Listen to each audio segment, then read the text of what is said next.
70ல இருந்து 80 வரைக்கும் பாத்தீங்கன்னாக்கா சந்திரதசை. இந்த சந்திரதசையிலேயே அவ்வளவு தொடர் கதையில ஒரு அறிமுக கேரக்டர் பண்ணிட்டாரு.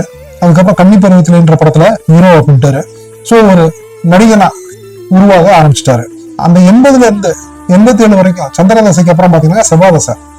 செவ்வாதசை சிம்மலக்கணத்துக்கு பாத்தீங்கன்னாக்கா 4 என்று சொல்லக்கூடிய சுகஸ்தானாதிபதி 9 என்று சொல்லக்கூடிய பாக்கிய ஸ்தானாதிபதின்றதுனால ஜாயிண்ட்டுக்கு எதிராக கேதுவோட இருக்கிறதுனால அவருக்கு ஒரு தூக்குச்சுன்னு தான் சொல்லணும். அந்த 7 நாட்கள் பாக்யராஜ் அவர்களுடைய படத்துல செகண்ட் ஹீரோ கேரக்டர் பண்ணா கூட அந்த கேரக்டர் வந்து இன்னைக்கு வரைக்கும் பாத்தீங்கன்னாக்கா அது ஒரு என்னைக்கு மக்கள் மனசுல ஒரு நிக்கக்கூடிய ஒரு கேரக்டரா அந்த கேரக்டர் அமைஞ்சிருச்சு. இவரு ஜாதகத்தை வந்து குரு பகவானே பூர்வ புண்ணிய ஸ்தானாதிபதி ஆகிறாரு. அவர் நீச்சம் மறைவு அப்படிங்கும் போது இவரால் வந்து ஒரு பெரிய ஹீரோ லெவல்ல அந்த லெவலுக்கு வர முடியல. அந்த பெரிய ஹீரோக்களுடைய நடிப்பை விட பயங்கரமான நடிப்பு பொழிகிறாரு. இப்படி நான் சொல்றதுனால வந்து மற்ற நடிகர்களை வந்து நம்ம வந்து குறைச்சு பேசுற மாதிரினா கிடையாது. நல்ல தரமான நடிகர் ராஜேஷ் அப்படின்றது அந்த பேர் எடுத்துட்டாரு.